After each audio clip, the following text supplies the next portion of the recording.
Shalom, buenas noches, buenas tardes, dependiendo de donde usted esté conectado. Le doy la bienvenida. Gracias por tomar tiempo para estar con nosotros en esta noche.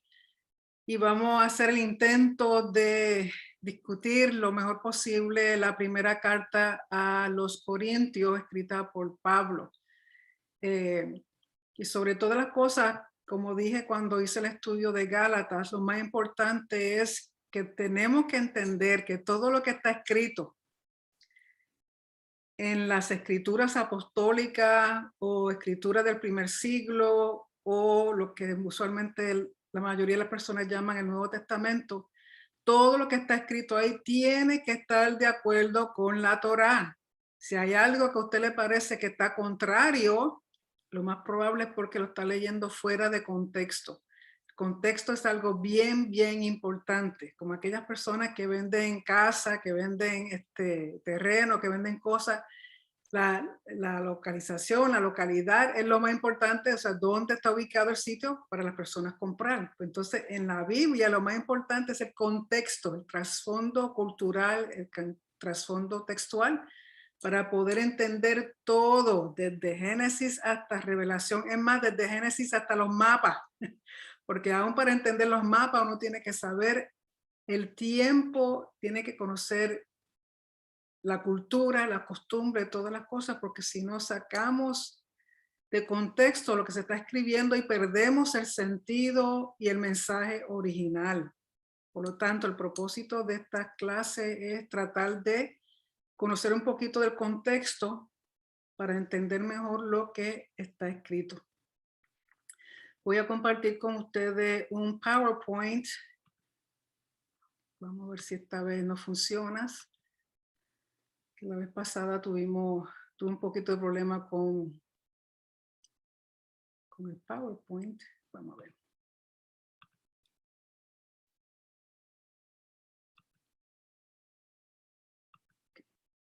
Necesito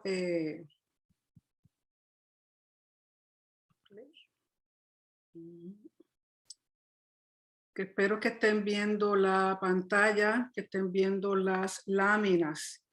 Si están viendo, alguien que me dé un thumbs up.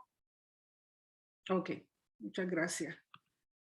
Así que esta noche vamos a ver el contexto cultural lo más posible de la primera carta a los Corintios. Aquí lo que tenemos es un mapa de lo que era en aquel entonces Corinto. Tenemos aquí Corinto moderno y también tenemos lo que se llama el Istmo de Corinto, que eso va a ser bien importante para entender lo que Pablo está hablando en sus cartas. Una introducción. El autor, como ya habíamos dicho, sabemos que es Pablo, Shaul, en el hebreo es Shaul, apóstol. Y la fecha posiblemente fue en el año 54-55 de la era común, y escribió desde la ciudad de Éfeso. Él está escribiendo esta carta de la ciudad de Éfeso y él no hace eso, lo dice en capítulo 16, versos 5 al 9, de que él escribió esta carta desde Éfeso. El trasfondo. Pablo instituía congregaciones en ciudades con puertos, sobre todo con acceso a caminos bien transitados para evangelizar más fácilmente. Estuvo en Corinto unos 18 meses para luego viajar a Éfeso, que es de donde escribe la carta. Y en Éfeso estuvo por 3 años y en algún momento escribió a los Corintios una carta. Y una carta, antes de esta primera, se sabe de que hubo una carta, porque él hace mención de ella cuando está escribiendo esta, pero esa carta nunca se ha encontrado, por lo tanto no la tenemos en la Biblia. Realmente no sabemos qué decía, pero aparentemente estaba lidiando con unos problemas que van a continuar por mucho tiempo en Corinto. Pero a esta, que sí la tenemos disponible, es la que llaman la primera. Por lo tanto, en algún momento escribió a los Corintios una carta nunca encontrada para lidiar con problemas de inmoralidad sexual, lo cual fue un problema persistente en la congregación de Corinto. Pablo recibe noticia de que los creyentes no entendieron esa primera carta, pero además han surgido otros problemas que son problemas de divisiones, continúa la inmoralidad sexual, altanería social, dando a conocer que no estaban caminando conforme al Evangelio, y escribe esta carta reconocida como la primera. Y lamentablemente voy a estar leyendo mucho, usualmente no lo hago, pero como es tanta información y es un trasfondo cultural de la carta. Entonces, la antigua ciudad de Corinto, Corinto estaba en lo que se llama el Istmo de Corinto. De nuevo voy a enseñarle el mapa para que sepan a qué se refiere. Que es un pedazo de tierra que servía como un puente natural uniendo a Grecia con la península Peloponeso. El Istmo era un lugar estratégico para el comercio marítimo, ayudando a convertirla en una ciudad próspera y cosmopolita con gran diversidad, cultura, paganismo, inmoralidad y grandes riquezas. Y esto era un gran atractivo a personas pudientes, ricas y de todas partes alrededor que venían a Corinto por estas cosas. La ciudad tenía gran influencia griega, pero cuando fue conquistada por los romanos, su identidad tornó más a la de los romanos. Y recuerden que con Grecia trataron de convertir a los judíos a que fueran más como los griegos y no manteniendo sus costumbres como judíos. Por lo tanto, eso trajo muchos problemas. De que vienen los macabeos, de que vienen las situaciones de el helenismo que querían culturalmente cambiar por completo al judío. En el centro de la ciudad había una gran plataforma pública, rostra, que se le llamaba rostra en latín, y bima en griego. Y aún hoy día bima se le llama a la mesa en la cual se coloca la Torá cuando se va a leer. Y era usada para discusiones por expertos oradores. Era el lugar donde los oradores profesionales venían a hacer sus discursos, y eso era algo muy popular y muy importante para la cultura. Alrededor habían templos dedicados a dioses y emperadores. Recuerden el culto imperial. Venus, por ejemplo, era la patrona de Roma. Apolo era el patrón de Augusto César, o sea, de los emperadores. Julio César era conocido como Júpiter, el líder de los dioses. Y había una estatua a Augusto que tiene que ver de nuevo con el culto imperial.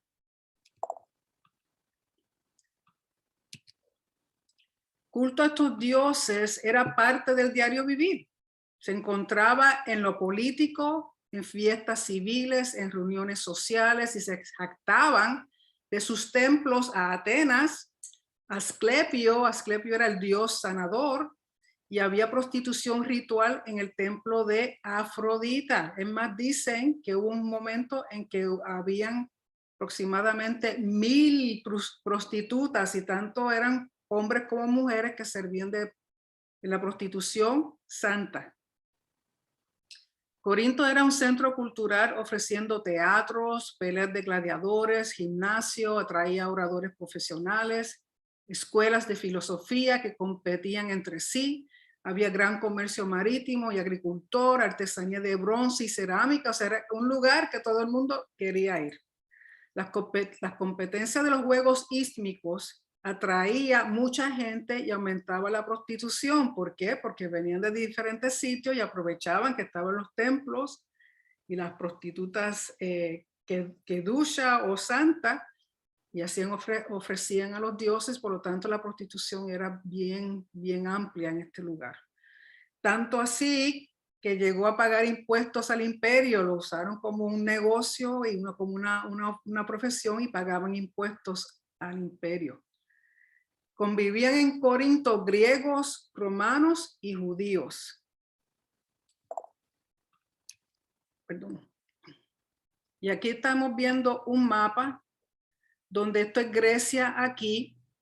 Aquí vemos Atenas, que era como la capital de Grecia. Este pedacito de tierra aquí es lo que se llama el istmo. Y esto lo unía esta península con Grecia. Entonces, este lugar aquí era bien importante. Miren que hay mar por todas partes, y era un lugar donde venían los barcos, los negociantes, las personas, los turistas, los que venían a ver los juegos, pues usaban este lugar para entrada principal. Por lo tanto, era un lugar muy importante en sentido del comercio. Aquí entonces una vista más cercana donde vemos el istmo de Corinto, y este lugar es lo que sirve, lo que une esta isla Peloponeso con Grecia como tal. Por lo tanto, era un sitio bien importante. Bien importante aquí. Y más adelante, si recuerden, si tienen alguna pregunta, vamos a contestar al final de la clase. Si tienen preguntas, vayan anotando para que no se les olvide. Así que este lugar es bien importante. Y en aquí, lo que vemos es, un segundito,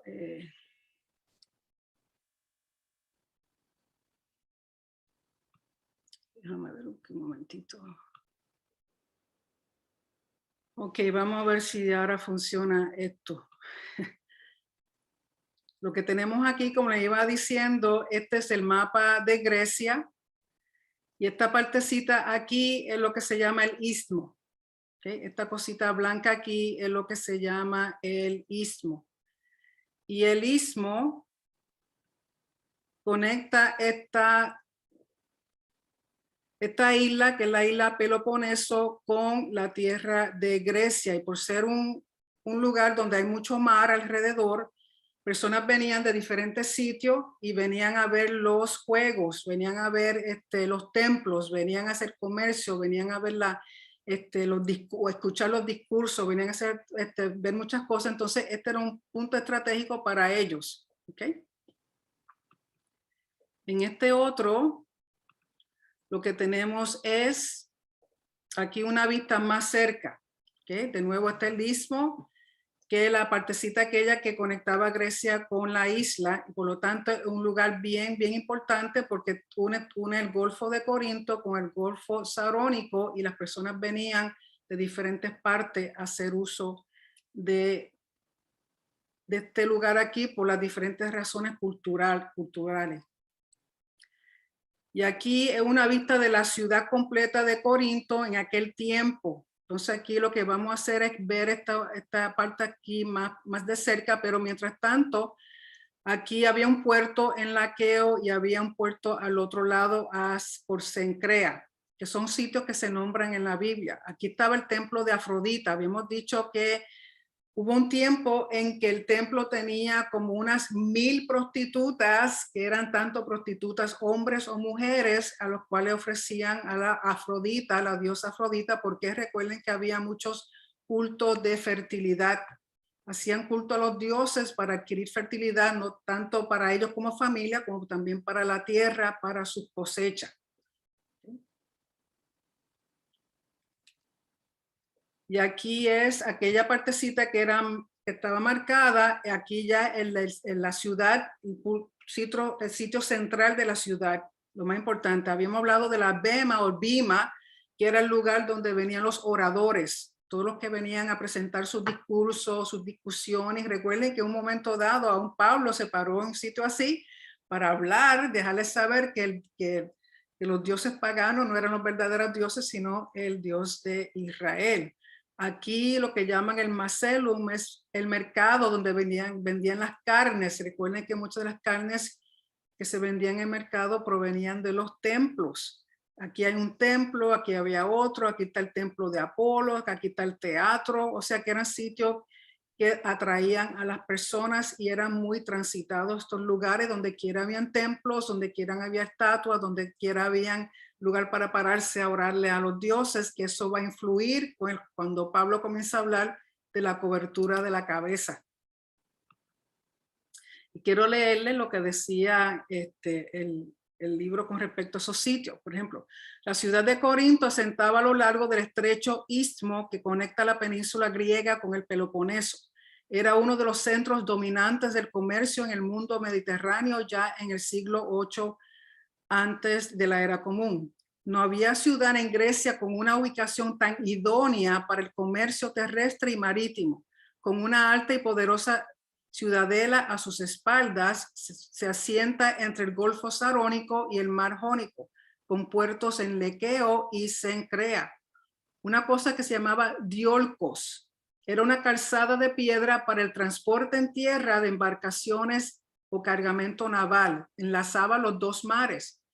Coronando el Acrocorinto se hallaba el templo de Afrodita, que según Estrabón tuvo a su servicio en épocas anteriores a más de 1000 sacerdotisas prostitutas.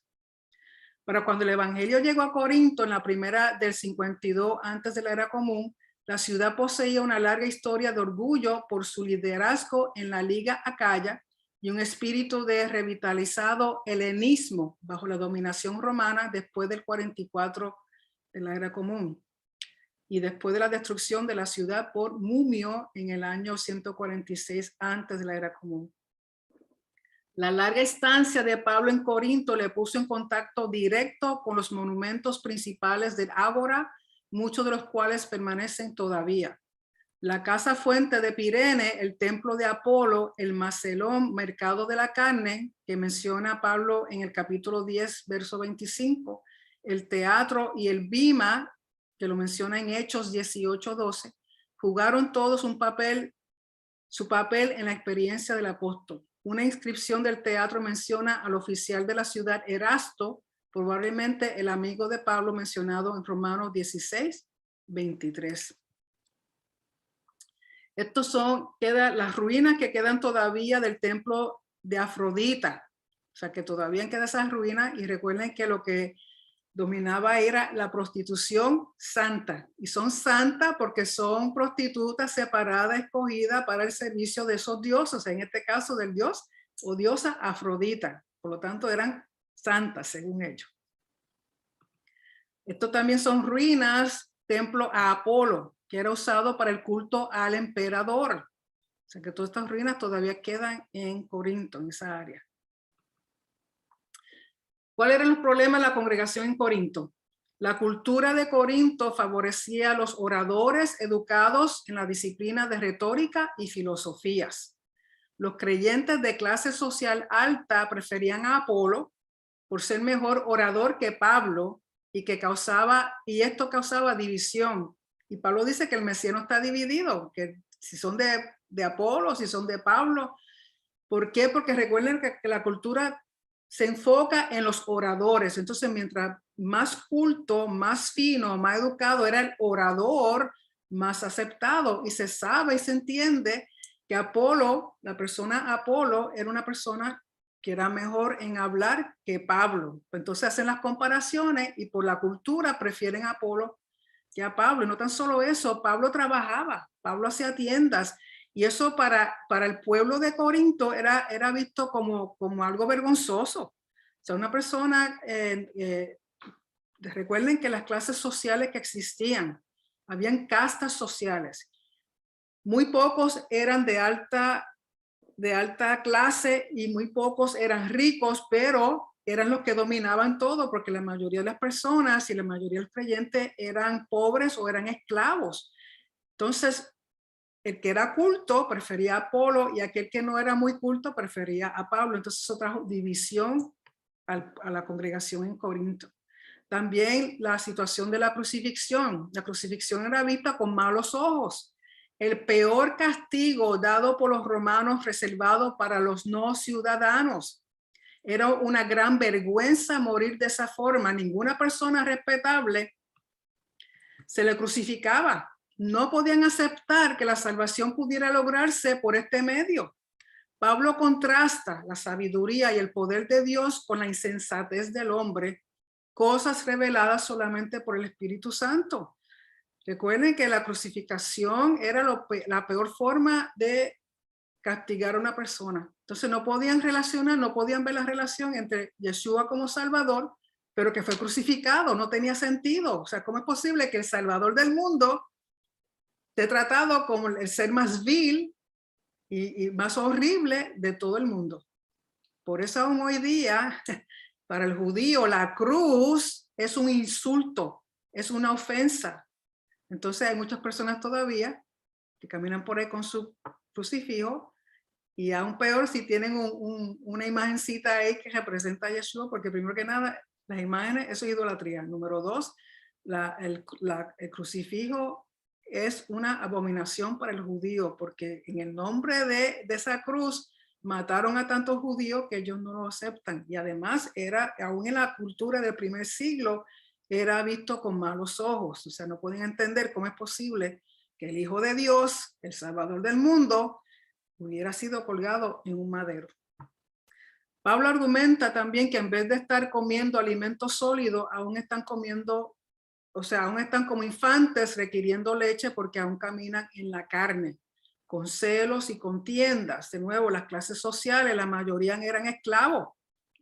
Por lo tanto, todavía a pesar de que debiera haber habido unión entre ellos por medio del Mesías, ellos todavía se estaban peleando porque yo soy culto, yo soy rico, yo vengo de buena familia y tú eres un esclavo. Recuerden que el esclavo, el concepto de esclavo en este tiempo, el esclavo era propiedad, ni siquiera los veían como seres humanos. Pablo también se declara un siervo del Mesías y administrador de los misterios, de los secretos de Dios, y así deben aceptarlo a él como un siervo, no como cuestión de clase social, sino como un siervo. Y recuerden que Pablo era ciudadano romano. Un ciudadano romano tenía derecho legalmente a todas las cosas, era defendido por la ley, mientras que un esclavo no tenía ningún derecho. O sea que esas cosas, aunque Pablo no hacía acepción de persona por eso, aún los que estaban viniendo al evangelio seguían con esas costumbres. Corinto era un lugar muy promiscuo, dado la prostitución. Los hombres solteros y casados, escuchen esto, a los hombres solteros y casados les era permitido relaciones con prostitutas, ya fueran hombres o mujeres. Usualmente estas prostitutas o prostitutos eran esclavos, pero no con una mujer casada ni de su misma clase social. Pagar impuestos a ganancias por prostitución indirectamente lo legalizaba. Además, la prostitución sagrada en el templo a Afrodita era parte de los banquetes en los templos a los cuales estaban impuestos aún los creyentes. Lo veían como parte de su estilo de vida. Ir a una prostituta era preferible a cometer adulterio. Eso era como ellos lo veían. En los templos se hacían banquetes. Y lógico, eran llamados los más cultos, los más ricos, los de socialmente altos, que tenían una posición alta. Y en esos banquetes todo era dedicado a los dioses. Y las carnes que sobraban se vendían en el mercado. Con respecto al celibato, el celibato en la cultura romana no era visto como algo honorable. Mientras que a la mujer se le esperaba que se casaran vírgenes, al varón se les esperaba que fueran activos sexualmente con esclavas y prostitutas, pero no con mujeres solteras de su misma clase social. La mujer romana era muy activa socialmente y eso amplió su libertad sexual. O sea que la mujer romana como tal era más libre en lo sexual que las demás. Los romanos creían en inmortalidad por casamiento, teniendo hijos y siendo recordados por futuras generaciones. Pablo promueve el celibato como rechazo al enfoque romano de una continuidad generacional en el mundo. Y él enseña que la verdadera inmortalidad es por medio de la fe en Mesías y no teniendo hijos. Entonces, cuando Pablo dice que prefiere que no se casen, tiene que ver con esto, porque la cultura se casaban porque eso ellos lo veían como una forma de promover inmortalidad. Los sacrificios grecos romanos. Los sacrificios eran parte esencial de las prácticas religiosas romanas. Los altares eran centrales en la adoración a los dioses. Podían ser ritos en público, eso consistía de banquetes en los templos, o privados, que tenían santuarios familiares en las casas, y usualmente los sacrificios eran basados en vino y tortas. El sacrificio más valioso era el de la sangre. O sea, cuando ofrendaban o sacrificaban ganado, recuerden que los animales eran bien costosos, por lo tanto no todo el mundo podía ofrecer un buey, una vaca, pero si se daba sangre, eso lo veían como algo grande, como algo valioso. Estos sacrificios los hacían los sacerdotes de los templos paganos, pero a los emperadores les era permitido hacerlo también constituyéndose en el sumo pontífice. Los emperadores se hacían sumo pontífice cuando ellos ofrecían sacrificios ellos mismos en estos altares, en estos templos. Por lo tanto, era el sumo pontífice de Roma, que eso suena muy familiar, ¿no? Las vísceras de estos animales que eran sacrificados lo usaban para adivinar. O sea, si sacaban el hígado, lo picaban pedacitos, de acuerdo a la forma que tenía ese pedacito de hígado, ellos adivinaban para saber si el dios había aceptado o no su sacrificio.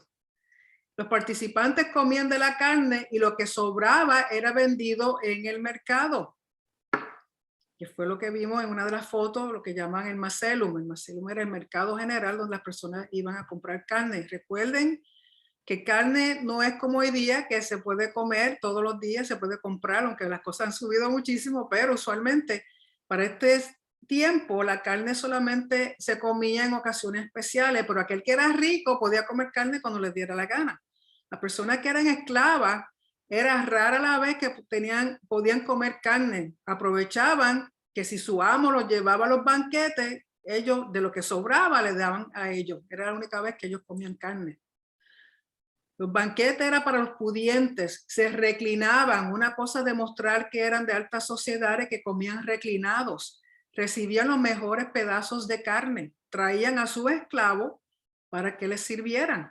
Usualmente el anfitrión, el que está haciendo el banquete, no decía de dónde provenía la carne. Todo era dedicado al Dios del templo donde hacían los banquetes. Cuando Pablo habla de que si te invitan a comer y tú te sientas y comes, lógico, recuerden que el judío come lo que Hashem ha dicho que es carne, que es comida. En ningún momento le iban a ofrecer cerdo porque el cerdo no se comía como carne regular. Por lo tanto, si lo invitaban a comer, y vamos a suponer que le daban un pedacito de carne de res, un pedacito de vaca, lo que fuera, y el anfitrión no le decía de dónde provenía, él dice, pues mira, bendícelo, cómete, y ya, pero o sea, la que te dijera el anfitrión, mira, esta es carne que se trajo del mercado, de que fueron ofrecidos en los templos, pues entonces ya él te dice, no lo hagas, porque si hay más personas contigo y te ven comiendo, eso va a traer mucho problema por falta de entendimiento y por falta de madurez. Por lo tanto, a eso es que se refiere Pablo cuando está hablando con respecto a esas cosas. Los juegos ísmicos eran bien competitivos, con representantes profesionales de muchas ciudades, eran dedicados a los dioses. Eran cada 2 años en Corinto y, por ejemplo, los juegos ísmicos eran dedicados a Poseidón. Poseidón es el dios del mar. Las competencias eran jabalina, disco, boxeo, carrera, recitar poesía, pero todo era al desnudo. Por ahí es que también Pablo habla con respecto a la circuncisión, cuando le dice al judío que si está circuncidado no te cambies. Y muchos judíos revertían la circuncisión para poder participar en estos juegos, porque recuerden que para el griego y el romano, un hombre que tenía una circuncisión, para ellos lo veían como algo desagradable, era una mutilación al cuerpo precioso del ser humano. Por lo tanto, esos son conceptos que tenemos que entender para cuando Pablo habla de esas cosas. El premio era una corona perecedera, una hojita. Entonces, pero eso representaba honor y vergüenza y atraía a mucha gente y ricos. Por eso entonces Pablo también hace la comparación de esas competencias, de que uno tiene que seguir hasta el final, porque no es que nos vamos a ganar una corona perecedera, sino una corona eterna de parte de nuestro rey. Con respecto a cubrirse la cabeza, debido al gran número de templos y estatuas de dioses y emperadores, los hombres grecos romanos se paraban a rezarle con sus cabezas cubiertas. Si se veía un creyente con la cabeza cubierta en público, era considerado idolatría. Por eso Pablo le dice que el hombre no se cubra su cabeza cuando está en público, porque lo que se cubría en la cabeza eran los griegos y los romanos que le estaban rezando a los emperadores o a los dioses. También puede referirse al largo del cabello en el varón. Tampoco era, o sea, un hombre que tenía su cabellera larga o desordenada usualmente estaba asociado con homosexualismo. Por lo tanto, Pablo dice que no es permitido. En el templo de Hashem era mandamiento para los levitas y sacerdotes cubrirse su cabeza. Igualmente tener su cabello corto. El sacerdote y el levita tenía que recortarse cada 30 días. Si no se recortaba, el pelo quedaba más largo de lo que era aceptado, tenía que recogerse el cabello y ponérselo debajo de lo que se pusiera en su cabeza. ¿Por qué? Porque era un deshonor, era una vergüenza, era una falta de respeto venir ante la presencia de Hashem con el pelo caído, largo y sin recoger o alborotado. Así que, Franklin, tú no hubieras tenido ningún problema. Por lo tanto, ¿por qué? Porque eso era deshonroso. Era deshonroso. Por lo tanto, cuando Pablo habla de estas cosas, uno tiene que entender a quién se está dirigiendo y la cultura y las costumbres del lugar, porque esto él no lo puede decir en todo sitio.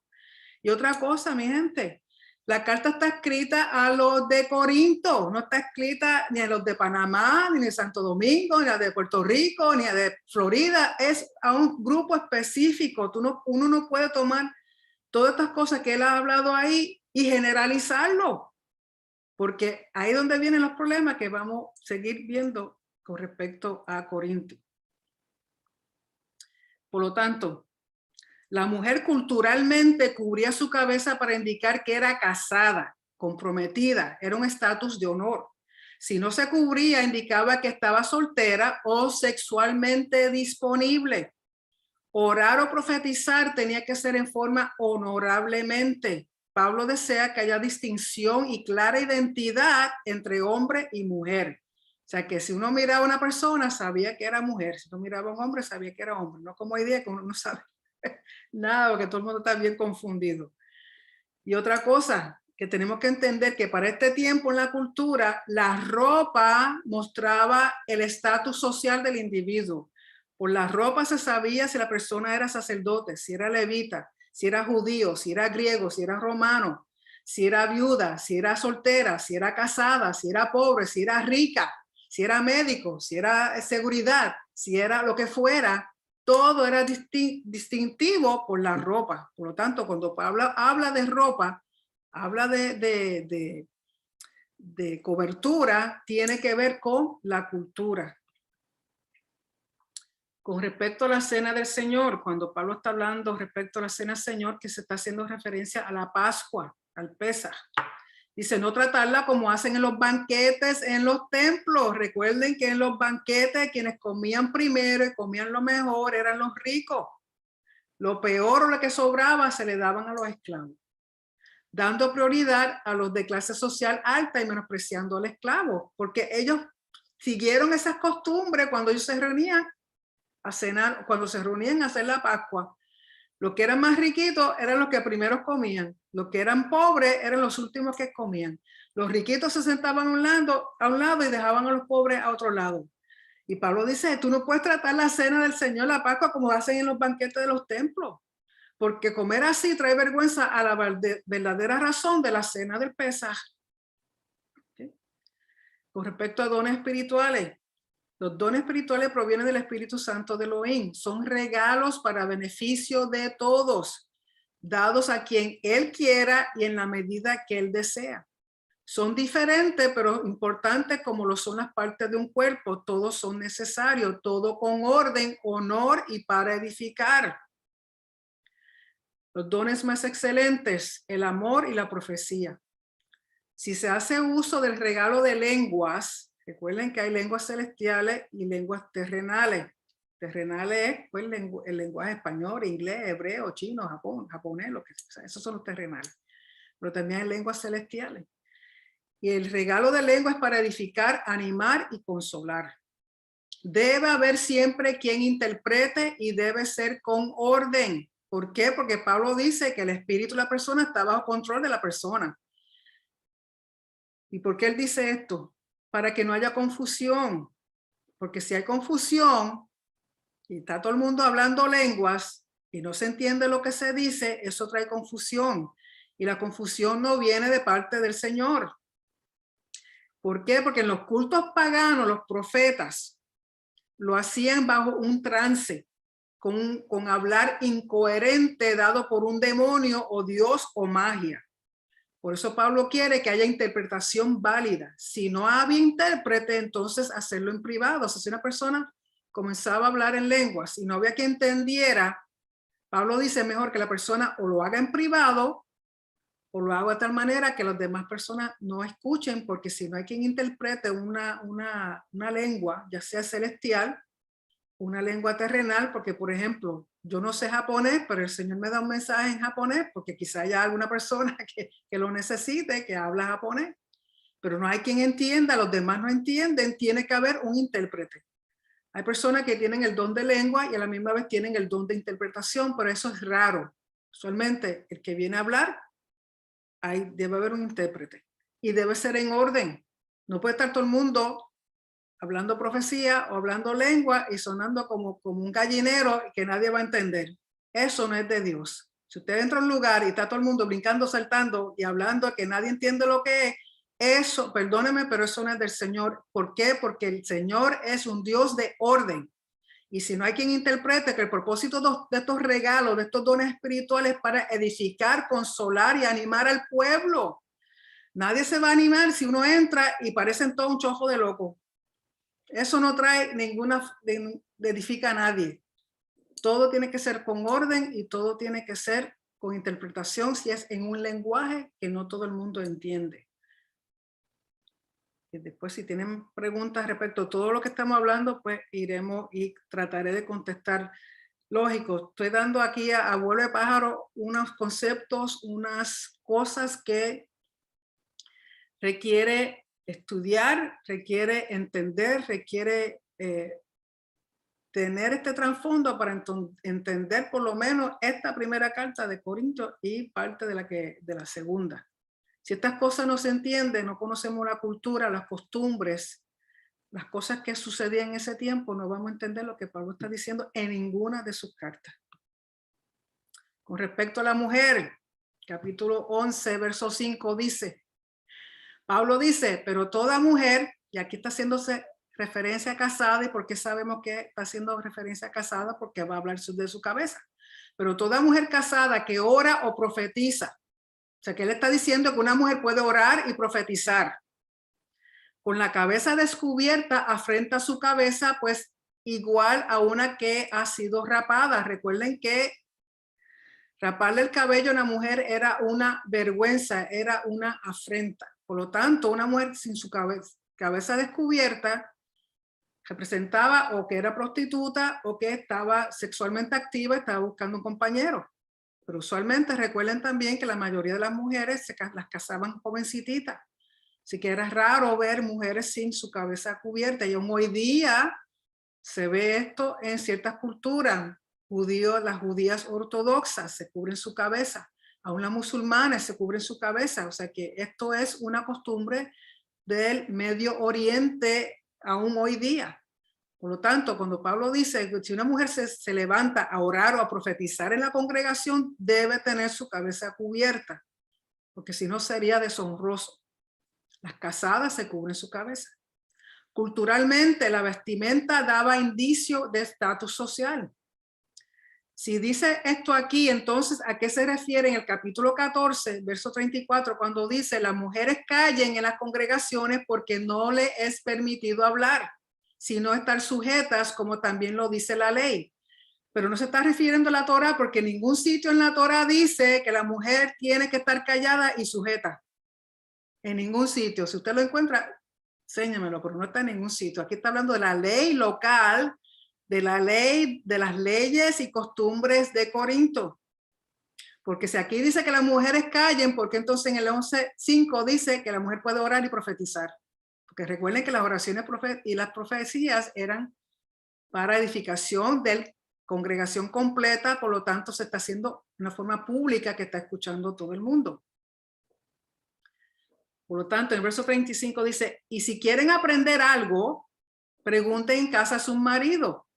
Y aquí abajo tengo dedicadas al hogar. Tenemos que entender que en esta cultura, en este tiempo, la mayoría de las mujeres no iban a la escuela, no iban a la yeshiva, rara vez iban a la sinagoga. ¿Por qué? Porque estaban atendiendo su hogar y su docena de muchachitos que tenían. Tenían muchos hijos, tenían cuidado del hogar, las mujeres le enseñaban a los niños sobre pureza, enseñaban sobre la Torá, pero en la casa. Por lo tanto, ella sabía de estas cosas porque cuando su esposo venía del mercado o su esposo venía de la sinagoga, entonces compartía lo que él aprendió en la sinagoga con su familia. Ella casi nunca salía de la casa. Por lo tanto, si en algún momento tenía la oportunidad de salir con su esposa a escuchar a Pablo, ella quiere saber qué le está diciendo, quiere que su esposo le explique. Lo más probable también para este tiempo, las mujeres estaban separadas de los hombres, porque hoy día en las sinagogas ortodoxas separan a las mujeres de los hombres para evitar problemas de modestia y problemas de otro sentir. Aunque sean casados, los separan. Por lo tanto, si tenemos las esposas a un lado y los esposos a un lado, una mujer gritando de un lado a otro, mira nene, ¿qué fue lo que él dijo? Va a interrumpir el servicio, va a interrumpir el orden. Por lo tanto, Pablo le dice que se mantengan calladas y sujetas ¿a qué? Al orden. Aquí está hablando de orden. Si quieren aprender algo, que se lo pregunten a su esposo cuando lleguen a su casa.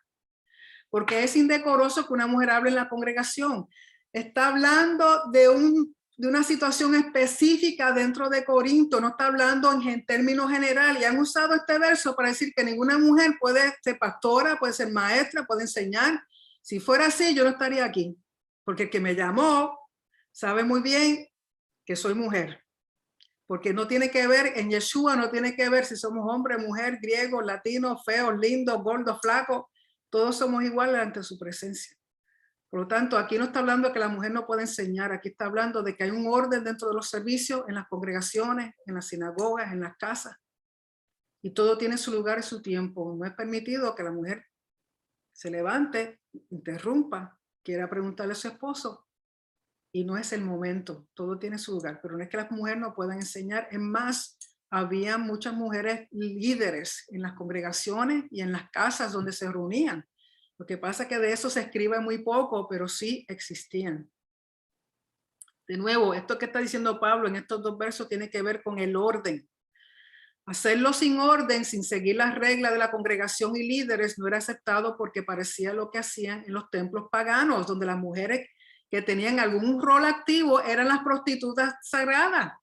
Por lo tanto, si personas nuevas entraban a la congregación y todas las mujeres estaban hablando y brincando y saltando, van a relacionarlo con las mujeres prostitutas de los templos paganos. Entonces Pablo dice, no puede ser así. ¿Okay? Si hay una persona, una mujer que es líder, se va a dar a conocer a toda la congregación y esa persona tiene autoridad para enseñar. Pero aquel que no tenga autoridad no puede estar hablando y diciendo, porque si entran personas que no entienden, que no conocen, van a pensar que se está haciendo igual que en los templos paganos. Si el hablar interrumpía el servicio porque no entendían algo, no era aceptable de que un lado del salón alzaran la voz para preguntarle a su esposo. Esto no tiene nada que ver con que la mujer no puede enseñar ni ser líder de una congregación. Además, es un problema en Corinto, no en las congregaciones fuera de Corinto. Algo específico lo han generalizado por no entender el contexto.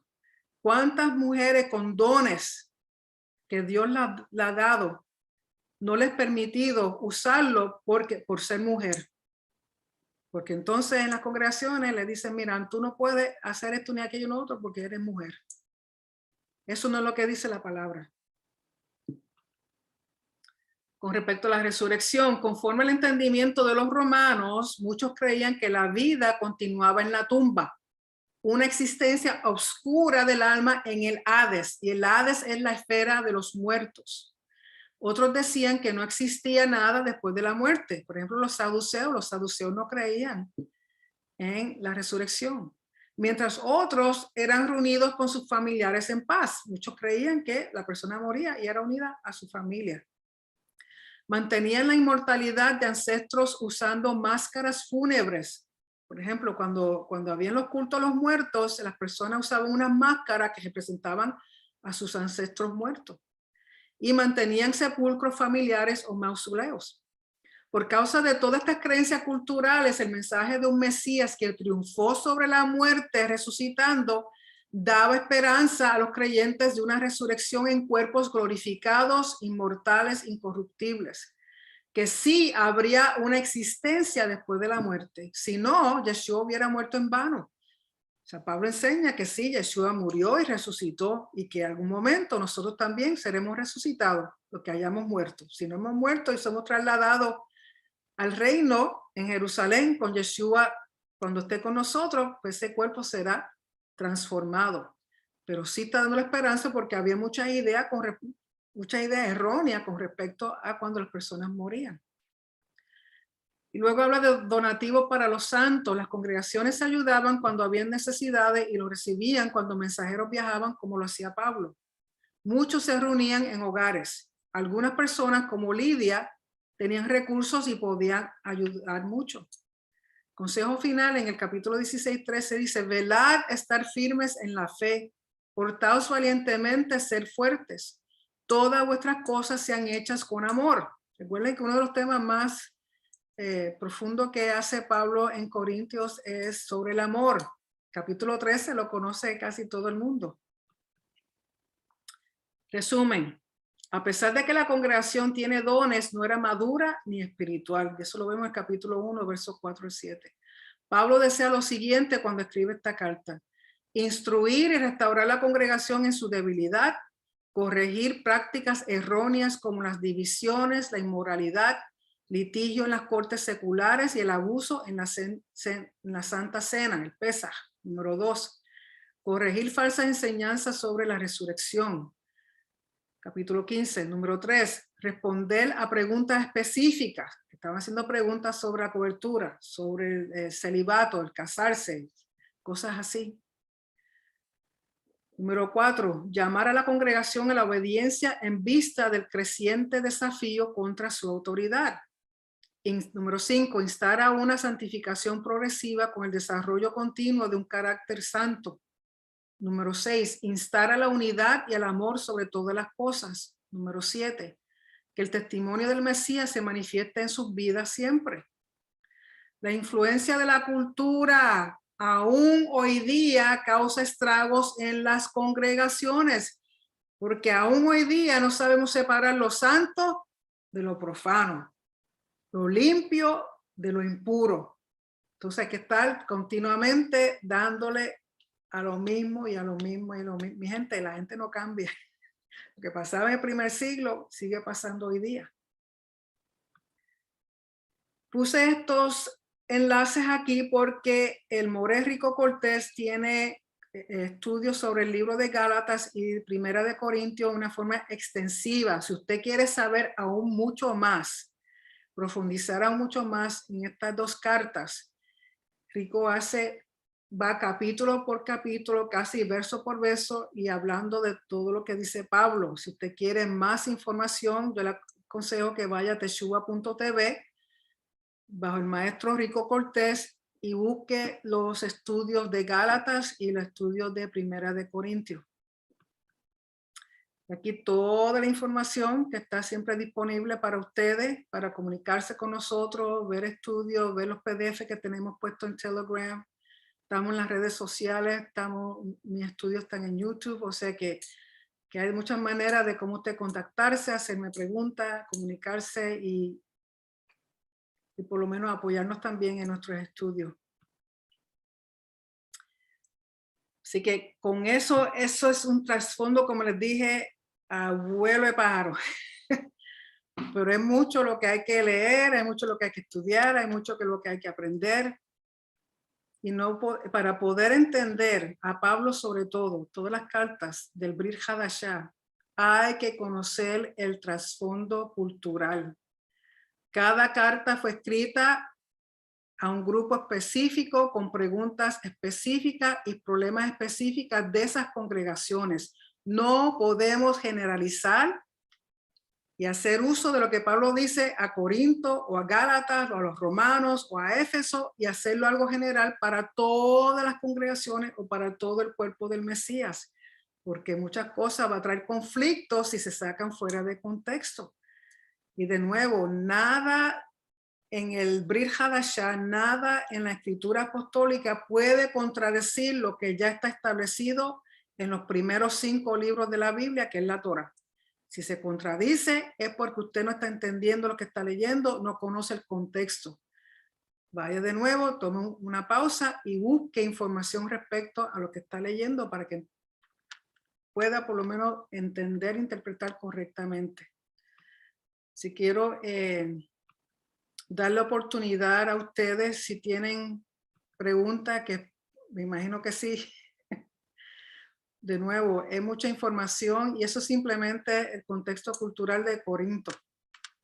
Para cada carta hay contexto cultural que hay que conocer, porque son naciones, pueblos diferentes con situaciones diferentes. Pues, por ejemplo, las situaciones que tenga el pastor Jesús en Panamá, quizá algunas cosas sean similares a lo que estamos teniendo aquí en la Florida, pero yo dudo que sea exactamente igual.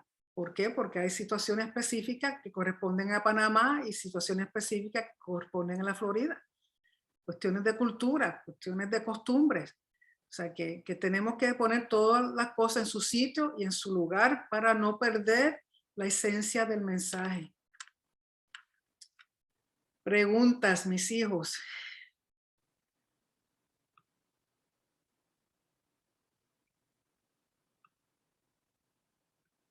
¿Alguna persona, algún comentario?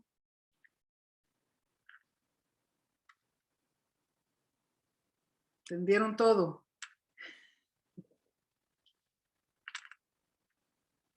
Sí, Mirelvia.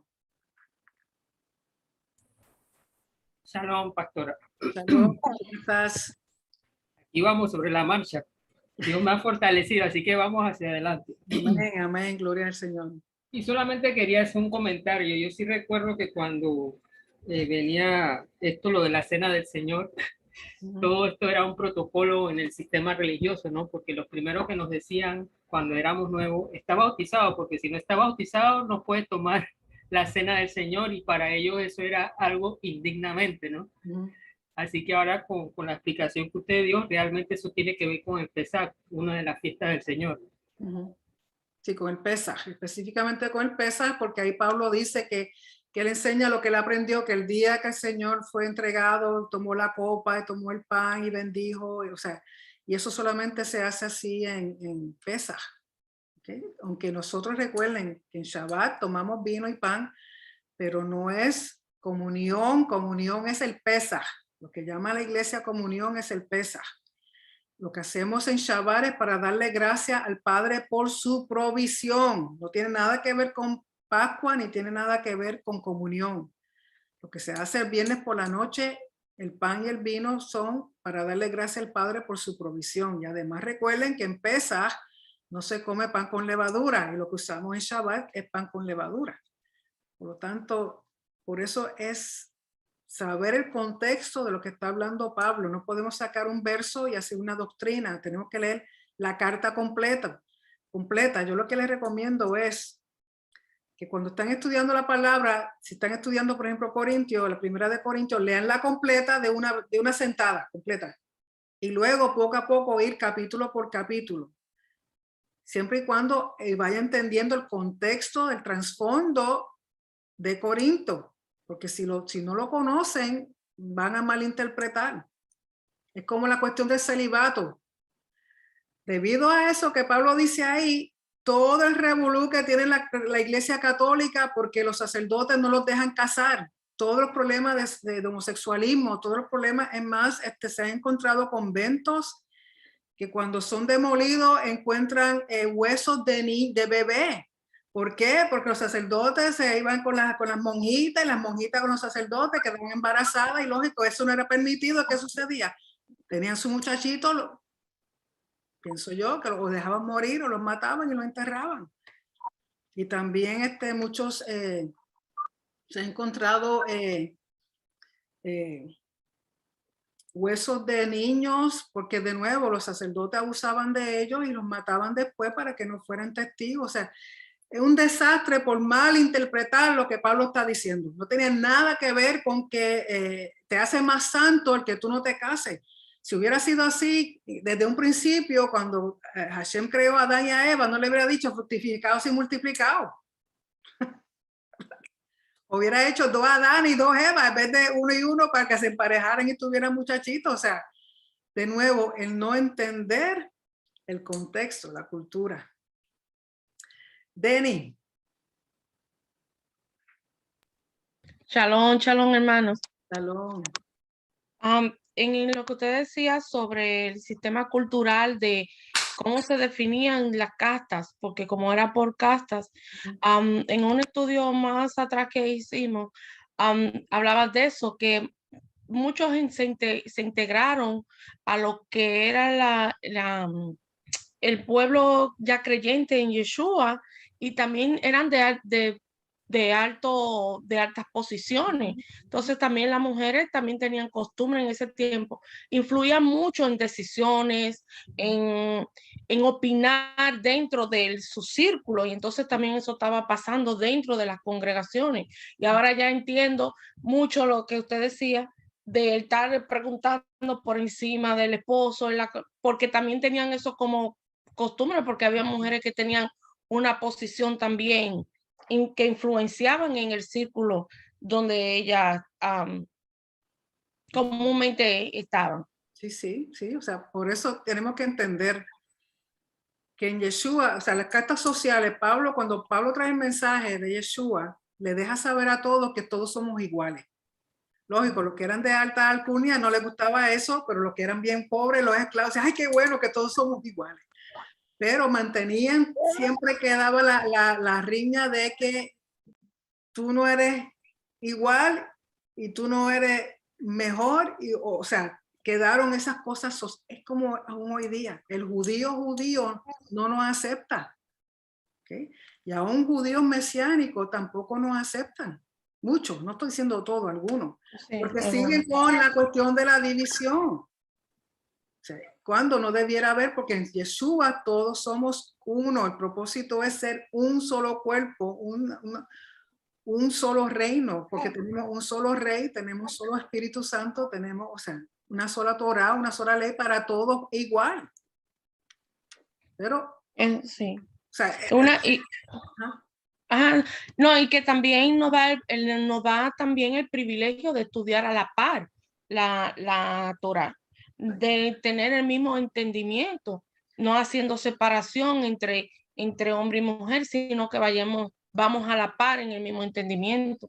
pero aún hoy día, por ejemplo, en los judíos ortodoxos, estoy hablando de los ortodoxos, a las mujeres no las dejan ir a estudiar, no las dejan ir a la yeshiva, todos los únicos que van a la yeshiva son los varones, las mujeres no. Entonces, si de momento por alguna razón se divorcian, esa mujer no sabe qué hacer nada.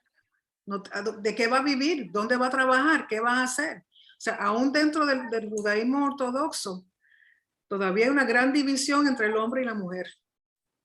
¿Por qué? Porque eso era como era antes. Pero las cosas han cambiado. Hoy día las mujeres trabajan, hoy día las mujeres se hacen profesionales, hoy día las mujeres ya, y aún el judío ortodoxo tiene muchos niños. Por lo tanto, la mujer se ve obligada a estar en su hogar, en su casa siempre, porque ¿quién va a atender a esos muchachitos? Entonces, él se va feliz desde bien temprano por la mañana, se va a la sinagoga y no llega hasta por la noche. Entonces, pues viene, come, se sienta y sigue con su estudio. No sé si alguna vez han visto la película Yentl con Barbara Streisand. Sí. Que su papá es maestro de una yeshiva y él enseña el Talmud. Entonces ella, lógico, crece con él y aprende con él. Pero entonces ella quiere saber más, pero no, las mujeres no les ha permitido ir a la yeshiva. Entonces, ¿qué hace ella? Ella se viste como hombre y entra a una yeshiva y sabe más que casi la mayoría de ellos. Pero entonces cuando se dan cuenta de que era una mujer, eso para ella era una vergüenza. ¿Cómo es posible que una mujer sepa Talmud? Y lamentablemente aún hoy día siguen esas cosas, pero en el primer siglo Pablo permitía que la mujer enseñara a la que había sido dotada, escogida y tenía la autoridad y tenía el conocimiento para enseñar. Pero aquella que no tenía educación y aquella que se la pasaba preguntando de la esposa en una forma desordenada, pues Pablo ahí donde dice, mira, No puedes hacer eso. Si tienes preguntas, cuando llegue a tu casa, le pregunta a tu esposo. No interrumpa el orden del servicio. Es como bueno, se hizo muy famosa, Chitzer en Netflix, de esa parte de la vida ortodoxa donde ella quiere y a la misma vez ser separada, pero aquí le rapan el pelo para que use su peluca y tiene que ir a una parte de lo que ellos le dirigen en ese sentido. Sí, sí. Ah, Yo eso es todo. todavía en algunas cositas, pero en Yeshua todos somos iguales. Yeshua nos da equidad e igualdad. En Yeshua no hay diferencia.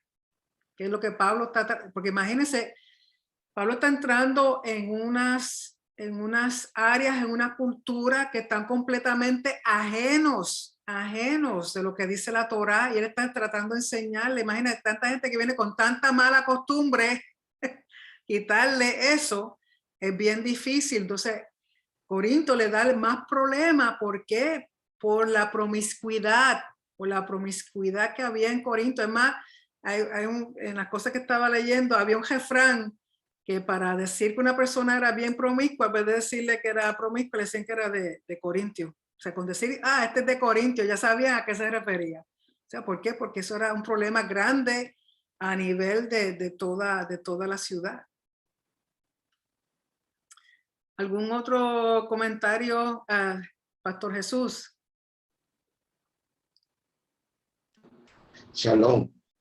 Con relación a lo que era la comida sacrificada a los ídolos, cuando el apóstol Pablo enseñaba acerca de que si se desconocía la procedencia de la comida, ellos tenían el conocimiento de que las comidas, esos oros que se hacían y se ofrecían a los dioses de aquellos tiempos, y en esas fiestas o en la carnicería no se conocía la procedencia de esa comida que elevaran una oración, pero ahí no se estaba hablando en relación a que directamente ellos iban a comprar un cerdo.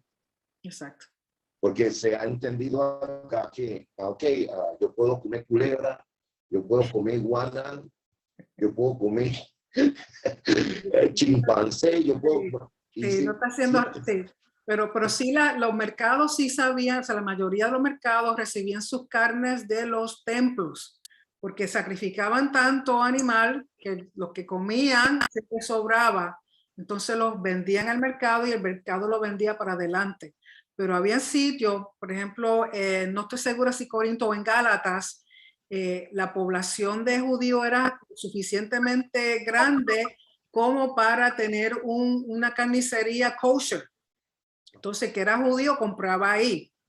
Pero si no había carnicería kosher y eran de las personas que podían comprar carne, iban a las carnicerías, y lógico, el que sabía que eso mucho provenía del templo, preguntaban. Entonces no la compraban, pero el que no sabía y la compraba.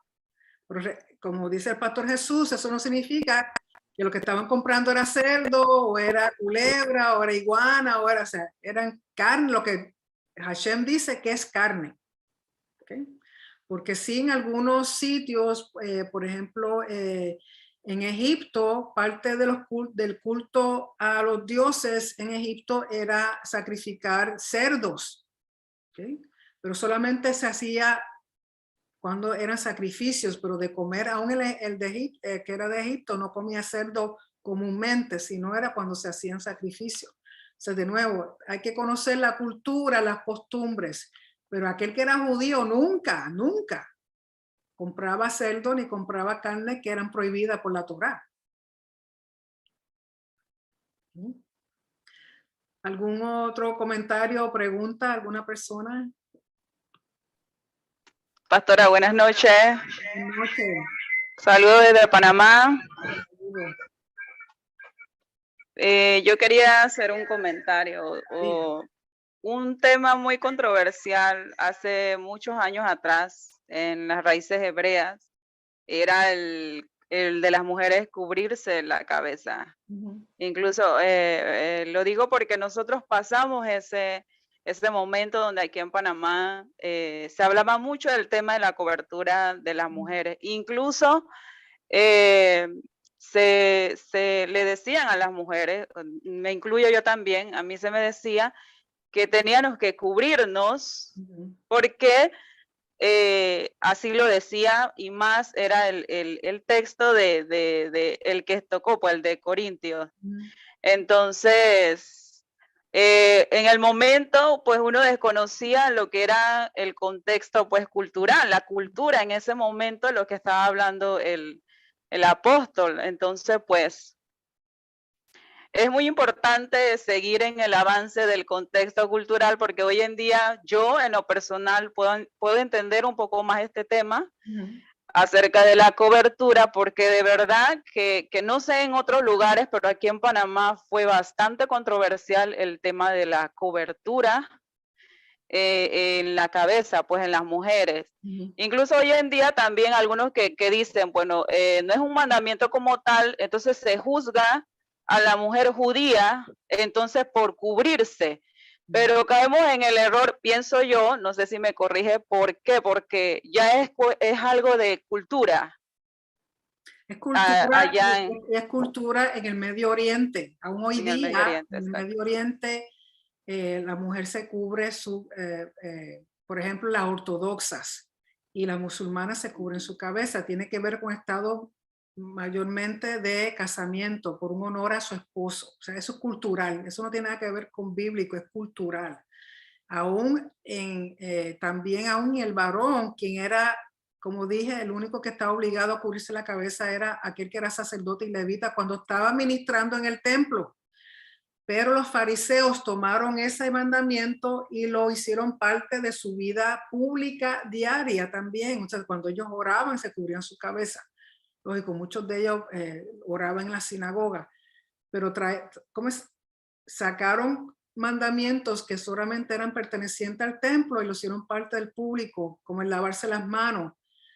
La cuestión de lavarse las manos y los pies era para los sacerdotes y levitas en el templo, pero ellos sacaron eso, entonces lo hicieron parte de su cultura diaria de lavarse las manos antes de comer, o lavarse las manos cuando se levanta. O sea, añadieron, no que añadieron, sino que el mandamiento lo sacaron de para quién era y lo hicieron general. O sea, más o menos hicieron como hacemos nosotros en instituciones religiosas.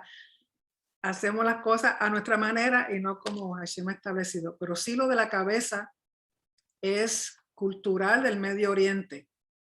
Y en el Medio Oriente, de las que son judías, usualmente es la judía ortodoxa la que se cubre su cabeza o se rasura su cabeza y se pone una peluca. O sea, puede ser de una o dos formas. ¿Por qué? Porque para ellos el cabello de la mujer es para su esposo y no para que todo hombre esté mirando su cabello, porque ellos entendían y entienden que el cabello es una parte sensual de la mujer, para evitar causar pensamientos no muy sanos o cosas así, o traer problemas con su esposo, pues entonces se cubre.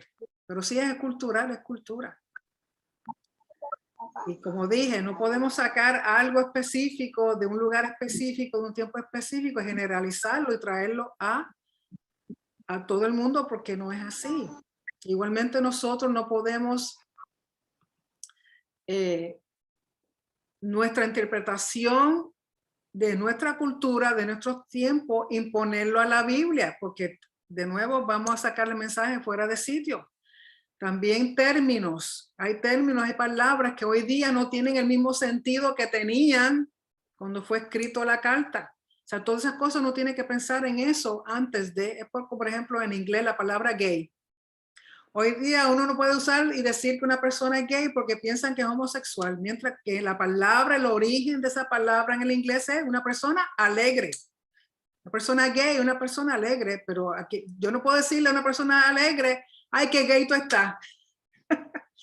Porque hoy día lo van a interpretar de otra forma. O sea, las palabras van cambiando de acuerdo a cómo cambian la cultura y las costumbres y las cosas. O sea que, de nuevo, para poder hacerle justicia a la palabra del Señor, tenemos que estudiarla meternos en ese tiempo, meternos en esa cultura, meternos en el tiempo de que se escribió para poderlo entender mejor. Okay. Denny. Y después Celia. Sí, quería hacer una pregunta. Sí. Cuando usted estaba diciendo sobre la carne que se sacaba del templo que llevaban a la carnicería, me vino así a la mente y no sé si tenga alguna connotación, porque el Eterno siempre nos trata de llevar por la senda recta. Cuando se hacía el sacrificio en el templo, de ahí no se sacaba ningún tipo de carne, todo entraba a quemar. Se sacaba lo que era lo que le tocaba al sacerdote y lo demás de ofrenda y de ahí, y entonces digo, ¿tendrá alguna connotación de que siempre el Eterno trata de llevarnos en esa línea recta para que no haya similitud? Exacto, él quiere hacer la diferencia. O sea, él dice, lo que tú me ofrezcas a mí, van a haber ofrendas que se van a ser consumidas completas y hay otras que van a ser repartidas, pero son estas específicamente y se van a comer donde yo diga que se tienen que comer. Okay. Por ejemplo, el Pesaj, que es el cordero, la sangre lo que va en el altar, pero la carne se lleva a la casa y se come. Pero ese cordero en ningún momento fue puesto en el altar. Lo único que fue puesto en el altar fue la sangre. Pero ese cordero entonces se lleva a la casa y se asa y se come dentro de las murallas de Jerusalén. Nadie puede salir de ahí. ¿Okay? Y aún aquellas ofrendas que se comían tenían que ser en sitios particulares. Si la ofrenda era de mucha santidad, tenía que ser dentro del templo, del área donde están los sacerdotes. Si era de menos santidad, se podía comer en cualquier parte del templo o dentro de Jerusalén. Y es por eso, y no tan solamente eso, recuerda que ellos usaban los órganos, el hígado, los riñones para hacer adivinanza. Pero ¿qué dice Hashem? Todo animal, sea no importa la ofrenda que sea, los riñones y el hígado son consumidos en el altar. ¿Para qué? Para que nadie diga que ustedes están sacando esas vísceras y haciendo adivinanza. No tan solo eso, las ofrendas se hacían de tal manera que todo el que estaba allí podían ver, ser testigo de lo que se estaba haciendo. Para que no dijeran que las cosas que se hacían en el templo de Hashem era igual que se hacían en los templos pagano. Por eso no permitía mujeres sirviendo en el ministerio del altar, para que no dijeran que eran prostitutas a nombre de Hashem. O sea, todo tiene una razón de ser. Y Hashem lo que quiere hacer la diferencia. Tú no me puedes tratar a mí como los paganos tratan a sus dioses y sus ofrendas y sus sacrificios. Esa es la importancia aunque mucha gente no quiere entender el contexto de tú estudiar mucho lo que es la cultura, aún en pueblos en este tiempo, en este siglo, también tienen muchas costumbres que uno dice, ok, ¿de dónde viene el desenlace de que muchos pueblos tienen ciertas costumbres? Pero si nos vamos a estudiar lo que era la cultura más atrás y lo que eran ritos y cosas, uno se da cuenta que está muy asociado hoy día a lo que es el rito cultural entre lo que son dioses y paganismo. Exacto. Pero todo, sí, con Hashem todo tiene una razón de ser. Cuando está un mandamiento, tiene una razón de ser. Tiene una explicación, pero la gente no quiere estudiar, lamentablemente. Hay que andar pianito con el gran yo soy. Gracias, Denny. Celia.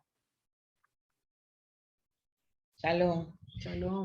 Hablando de la cultura, en nuestra cultura hoy día, nosotros los casados, en el tiempo de antes las mujeres tenían que ponerse su manto. Nosotras usamos anillo en nuestra cultura hoy. Eso se nos distingue a nosotras como casadas, ¿verdad?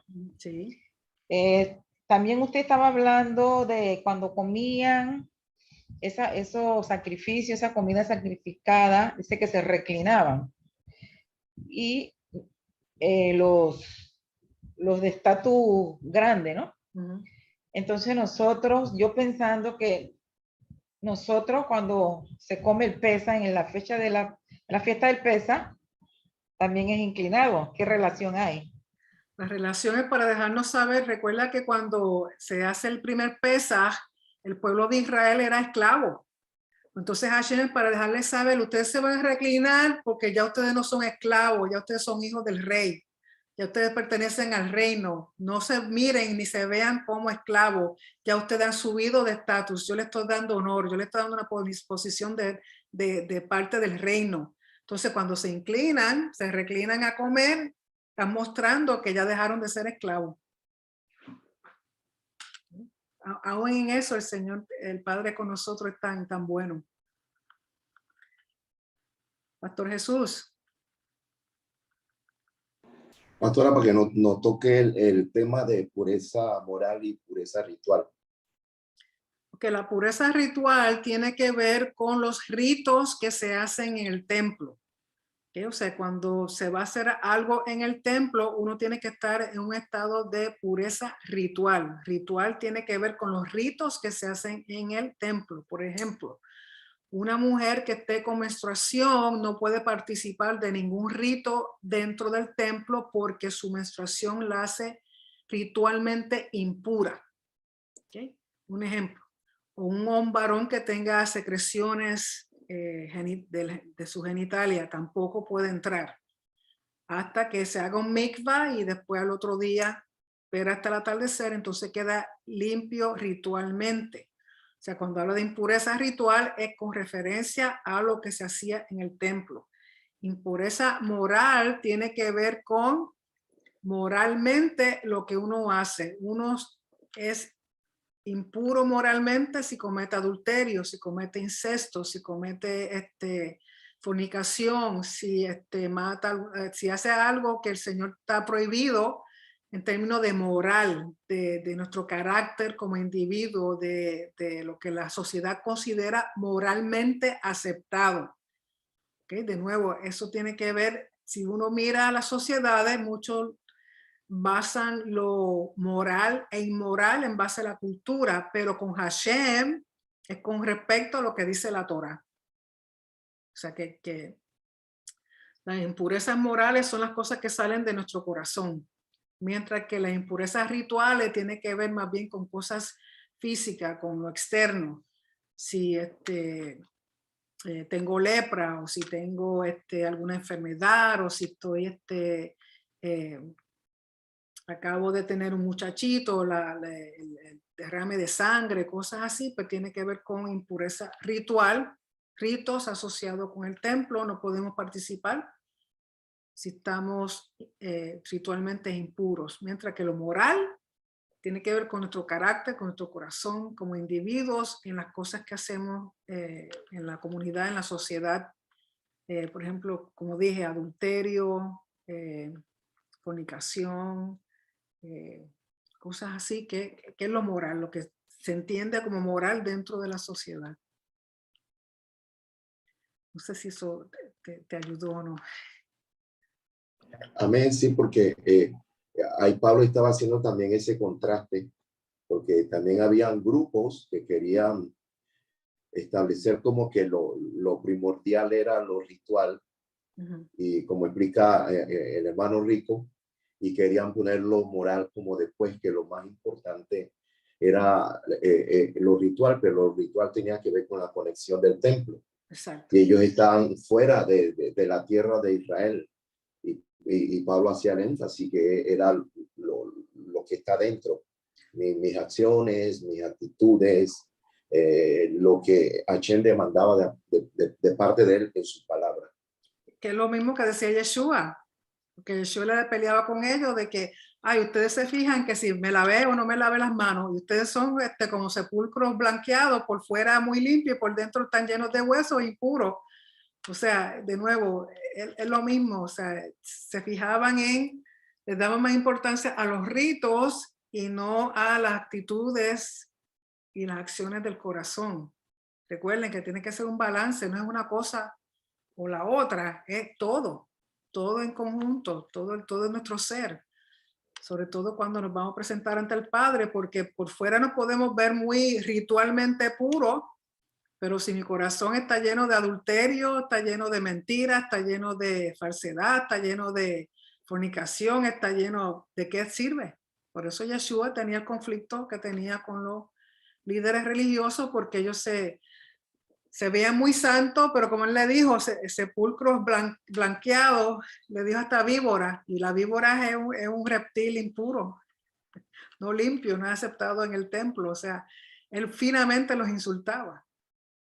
Pero sí tiene que ver con eso. ¿Algún otro comentario, alguna pregunta?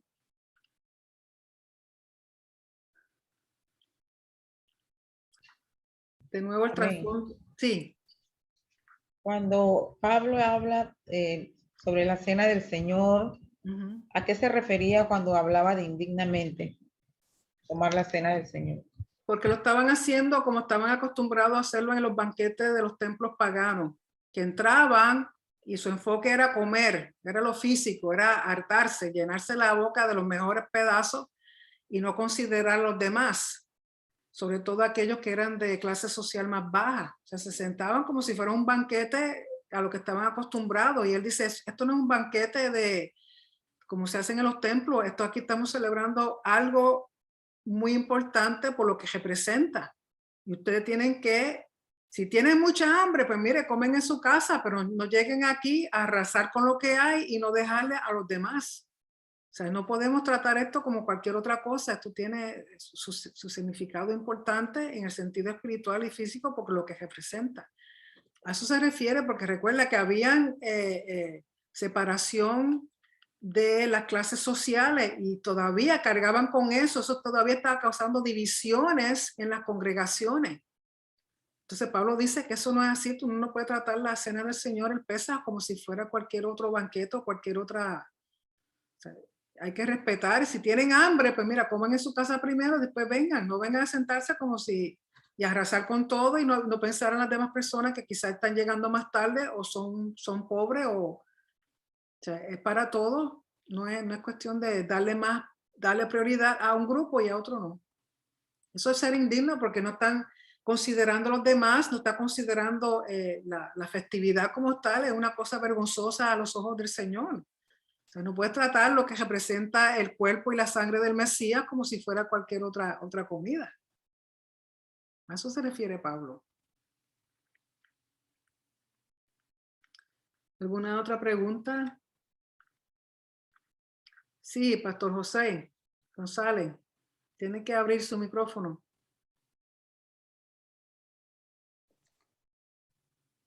¿Shalom? Sí, shalom. Lo apagó de nuevo. Ahí estamos. Una pregunta sobre el capítulo 14. Ajá. Un capítulo que lo han agarrado tan atrevidamente al decir que la profecía se ha cambiado tanto que para mí la profecía es exhortación hacia el pueblo, porque para mí hay dos tipos de profecía: la personal, cuando viene alguien sobre mí o conmigo y sobre el pueblo. Entonces siempre yo he visto que los profetas iban siempre cuando el pueblo pecaba, y el profeta iba de parte de Hashem a exhortar a esa comunidad. Entonces ahora la profecía que hemos visto incluso en Raíces Hebreas, a mí me tocó, vino cierta persona y me dice, mira, el Eterno habló y nos dijo que tenemos que empezar a juntar comida, empezar a juntar leña e irnos a ciertos lugares porque la venida está cerca. Y si no nos preparamos, ¿sí me entiendes? Entonces vamos a quedar a la deriva. Entonces yo me quedé pensando, y bueno, a ver, vamos a ver esta cosa. Entonces me puse a investigar y no se trata de eso, ¿me entienden? Entonces lo hemos distorsionado tanto, vuelvo a repetir, en Raíces Hebreas no sé si a ustedes les ha tocado, a mis hermanos que tengo acá enfrente, escuchar esto, pero la profecía la han hecho tan, ¿cómo se llama? Tan liviana, que se ha distorsionado de tal manera que ahora la profecía la usamos para bienestar nuestro, en vez de exhortación nuestra. Yo lo que quiero que me explique un poquito, por favor, acerca de esto y lo que me dijeron a mí. Bueno, conforme a la definición de profecía, conforme a la Torá, profecía tiene que ser exactamente lo que dice la Torá. Y en ningún sitio la Torá dice que tenemos que tener temor y tenemos que tener miedo con respecto a las cosas que van a suceder, porque si hemos confiado y creído en un Padre Celestial que nos va a proveer, que nos va a dar todo, pues confiamos. Y además, si vamos a pasar situaciones difíciles, pues mira, se pasan, pero el Señor es fiel y verdadero y mantendrá, nos cuidará. Y si tenemos que pasar por unas cosas, pues mira, se pasan, como nos pasó los de nuestros ancestros, como nos pasó Abraham, Isaac, Jacob, David, Salomón, todos pasaron por situaciones, pero el Señor siempre los guardó. Y aún en el libro de Relación habla de eso, de que el Señor saca a su pueblo, lo lleva al desierto y lo mantiene, como hizo con el pueblo de Israel cuando anduvo por el desierto 40 años. Lo que sucede es que estas personas que dicen que el Señor habló, muchas veces no es, el Señor no habló, habló ellos mismos, hablaron entre ellos mismos, piensan que están escuchando voces. Yo creo que están esquizofrénicos y no es que están realmente llenos del Espíritu Santo. Pero cualquier cosa que digan tiene que estar en conformidad con la Torá. Y si uno lee bien toda la Torá, uno lee bien todos los profetas, uno ve que el Padre siempre mantiene y sostiene a su remanente, no importa dónde esté y no importa en la forma que sea. Por lo tanto, esos son tácticas para traer temor y miedo. No significa que no tengamos precaución y no significa que no seamos sabios, que estemos preparados para cualquier cosa que pueda suceder.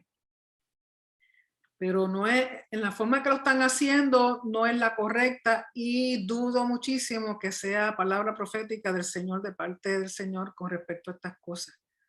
Si ellos estuvieran realmente estudiando la Torá, estudiando la Biblia completa, se van a dar cuenta que lo que están diciendo no tiene sentido, por lo menos no en esa forma. Y la profecía, como usted decía, la profecía está para edificar al pueblo. Sí, muchas veces Dios usa a los profetas para regañarnos, pero aún el regaño del Señor es con amor. El Señor no pone a nadie en vergüenza, el Señor no pone a nadie en una forma cruelmente delante de un público, decirle cosas que se supone que sean en privado, por ejemplo. O sea, el Señor que yo conozco es muy caballero en la forma que habla y muy amoroso. Por lo tanto, palabras que no estén conforme a lo que dice la Torá, yo lo siento, pero por más que me diga, no, si no está en conformidad con lo que dice la Torá, no es del Señor. Y si es para traer confusión, y si es para traer duda, y si es para traer miedo y temor, eso no es de parte del Señor. O sea que hay que tener precaución con lo que le dicen. Pues escuche uno, pero no necesariamente tiene que aceptarlo todo. Y tiene que verificarlo con la palabra, con la palabra. Y además, si realmente es una palabra del Señor, uno tiene el derecho de preguntarle al Señor, pues envíame otra respuesta o envíame una confirmación. Pero hay que tener mucho cuidado porque, sobre todo aquellas personas que se llaman profetas, yo tendría mucha precaución con gente así. Usualmente el profeta no se llama profeta por sí solo, el profeta es llamado por el Señor. Y no tiene que estar anunciando que es profeta para cuando salgan palabras de su boca saber que es profeta o no. He dicho.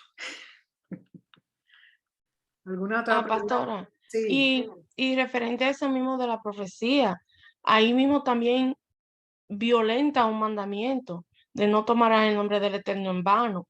Porque cuando tú utilizas una profecía donde no está involucrada la palabra del Eterno, que es un llamamiento, entonces también está violentando un mandamiento. Y es el no tomar el nombre del Eterno en vano, porque lo que él dice es cierto. Y lo que le viene, y se cumple. Y lo que le viene, si supieran lo que le viene por estar mintiendo y estar hablando en nombre del Señor cuando el Señor no ha hablado, eso es realmente ignorancia, porque ignorancia crasa, porque realmente el decir que Hashem dijo y no dijo. Exactamente, doblemente violenta lo que la Torah dice. Exacto, exacto. Gracias, Denny. Franklin. Shalom, shalom. Shalom. En mi opinión, yo diría que el mismo cristianismo ha hecho muchos, como, ¿cuál es la palabra? Muchos protagonistas, que ellos mismos, el Señor me dijo esto. Entonces se quieren tomar ese protagonismo de, pues, como de ser más espirituales que los demás. Y lo que están es adivinando. Por ejemplo, yo soy muy atrevido. Si a mí me dice alguien, oh, el Señor me dijo, ¿y por qué no me lo dijo a mí? Porque yo tengo oído también. Si yo entiendo que puedo usar una persona que traiga una palabra que me edifique, pero eso de que el Señor me dijo, hay que tener mucho cuidado con eso. Porque ¿por qué no me lo dijo a mí? Yo tengo oído y estudio. Se tiene que decir a él. Claro, yo, como digo, respeto eso, que el Señor puede usar una palabra, una persona que traiga una palabra de aliento a uno, una palabra de motivación. Pero mucho de lo que hay por afuera es adivinando y por tener el título, ahí que la persona está corriendo. Ay, viene el profeta tal y tal, el apóstol. Usted ve que se llena completo de estadio para escuchar adivinaciones que el Señor me dijo.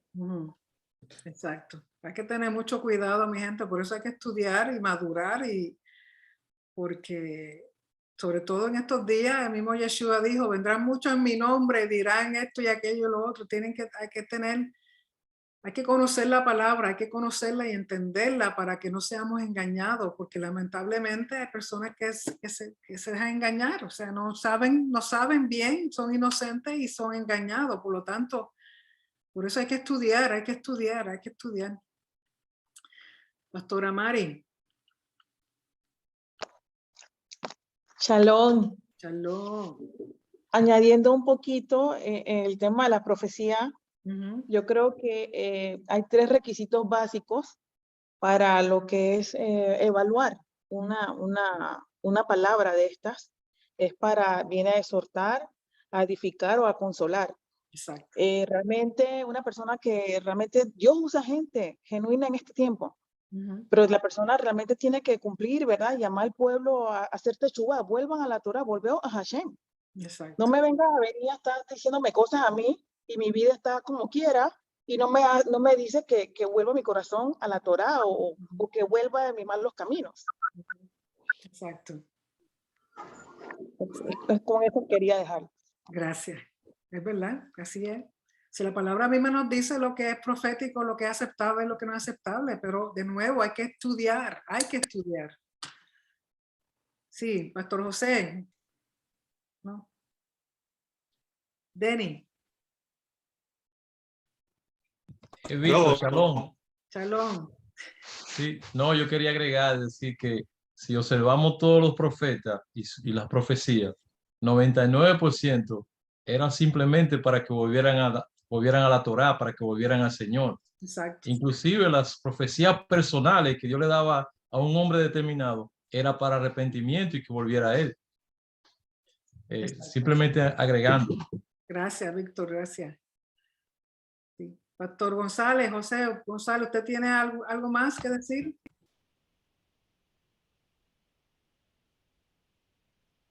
Tiene que abrir su micrófono. Ahí está. ¿Se escucha? Sí, señor. ¿Aló? Sí. Apagó de nuevo. Dele una sola vez y déjelo tranquilito. Apagó. Tiene que abrirle el micrófono, pastor. Ahí, déjelo así. Ahí está. Sí. Ok. Yo nomás quería ahondar un poquito en esto, que tenemos que tener mucho cuidado porque esto me lo dijeron a mí, pero eso hace como íbamos empezando apenas en esto. Eso no quiere decir porque yo pastoreaba una iglesia cristiana, pues era en donde estábamos en tantas y tantas 100% mentiras. Entonces, pues no las creíamos todas, pero cuando yo llegué a las raíces hebreas y empecé a ver y me llegaron de ciertas personas a hablar acerca de esto, yo me puse a pensar, dije, bueno, espérame tantito, yo necesito ver, investigar. Entonces, y estas personas me seguían hablando y hablando y hablando, no, espérame, yo necesito saber de qué se trata. Estoy estudiando, fue cuando ya dije, bueno, ¿sabes una cosa? No te voy a quitar de que sigas insistiendo, mejor ignoro lo que tú me dices y síguele por otro lado. ¿Por qué? Porque desgraciadamente hay muchas, por llamarle así, sectas en raíces hebreas que yo he visto que están tratando mucho de esto y están desviando a la gente. Entonces, la están desviando, mejor que se queden como estaban en el cristianismo y que no vengan a andar con cosas que, como dijo la hermana, que no existen en la Torá. Entonces, la profecía es para exhortarme en amor, en justicia, para poderme llevar de regreso al Padre. ¿Por qué? Porque andábamos tan torcidos que andábamos por caminos diferentes y para eso es la profecía. ¿Entienden? El exhortar, como dijo usted, con amor, porque el exhortar con amor me hace mejor rápidamente regresar al Padre, que me va a decir, ¿sabes qué? Te vas a ir al infierno. Entonces, eso no es profecía. Entonces, en vez de llevarme a la palabra, de llevarme a la salvación, de llevarme a la bendición, me están llevando por otro camino que ya no es. Entonces, yo lo único, termino con esto, de que tenemos que tener mucho cuidado con ese tipo de gente, porque hay mucha gente en raíces hebreas, desgraciadamente, yo me las he topado. Entonces, tenemos que tener mucho cuidado. ¿Por qué? Porque, como dice la palabra, van a engañar aún a los escogidos. Exacto. ¿Sí? Entonces, ese es mi punto vital. Muchas gracias y shalom. Gracias, Pastor González. Sí, Pastor Jesús.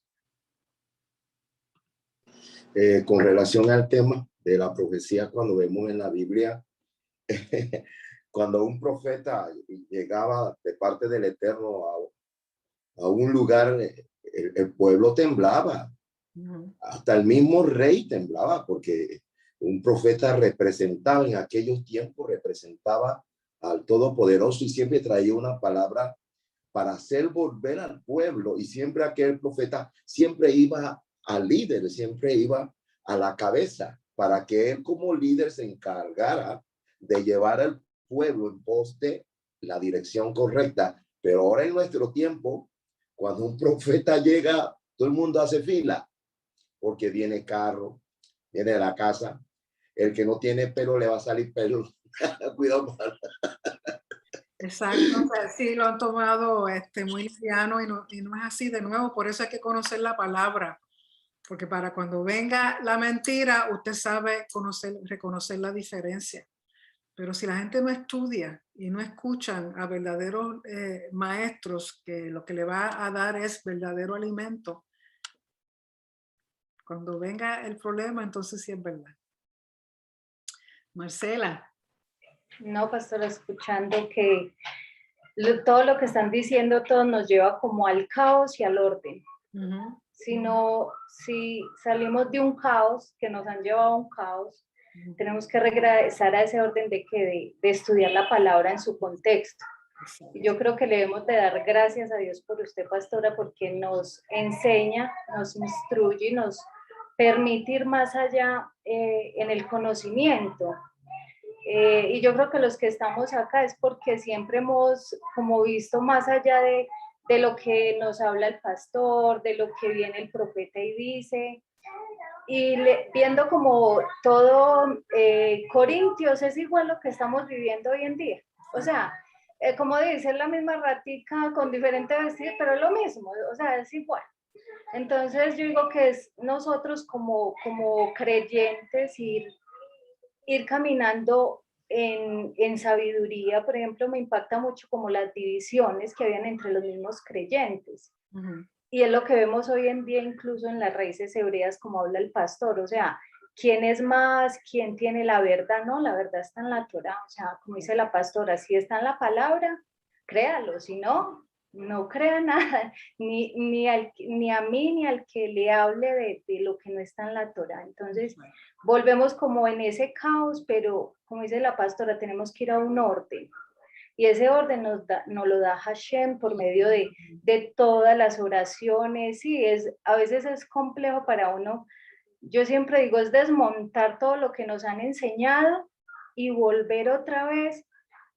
Es usted estar callado y meditar sin ir a acusar, sin ir a señalar, sin ir a exigirle al que apenas está comenzando, porque es algo difícil, las palabras, o sea, todo el lenguaje, o sea, a pesar de que llevábamos de pronto mucho tiempo en el evangelio cristiano, pero por ejemplo en mi caso, yo soy una bebé, o sea, volviendo como a enlazar todo, las palabras, o sea, no solo para mí, ya tengo que tener cuidado, por ejemplo, con mi esposo, cómo hacer las cosas para que él no se sienta agredido, y veo como todo en lo que Pablo decía, de que si algo les de caer al otro, o sea, evitarlo, o sea, no porque sea pecado, sino porque sé que de pronto mi hermano lo ve con malos ojos. Entonces, como esos cuidados que uno tiene como que tener, y más uno empezando, a veces es como muy rápido al hablar,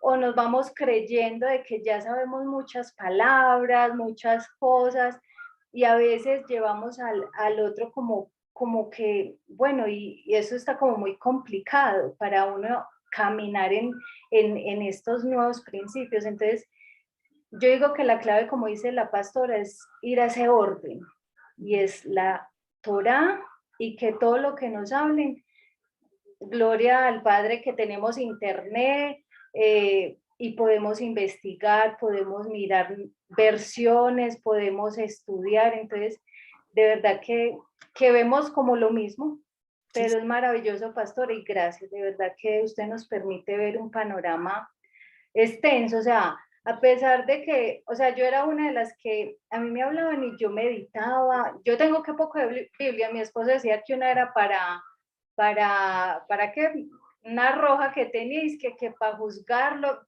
tenía como 10, y yo cogía un mismo versículo y yo, esto decía acá, yo creo que eso me llevó a llegar donde estoy, que conocí a la pastora, de esa sed, o sea, de cuál es ese puntico donde si el padre habla de moralidad, ¿qué es? O sea, ¿qué es eso? O sea, en el contexto como viene.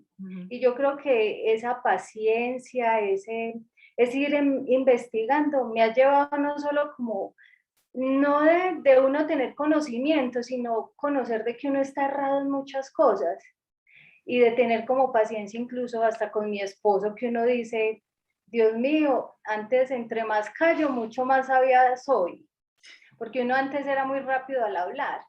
Entonces, de verdad que Primera de Corintios me llevó como a todo eso que uno vive en el cristianismo, y que el salir pues nos lleva mucho tiempo, el desinstalar cosas, el dejar cosas, y volver como, pero voy a coger como decían ayer, que decían de las oraciones, volver a coger, o sea, es un orden, y ese orden, como dice mi esposo, Hashem es de orden.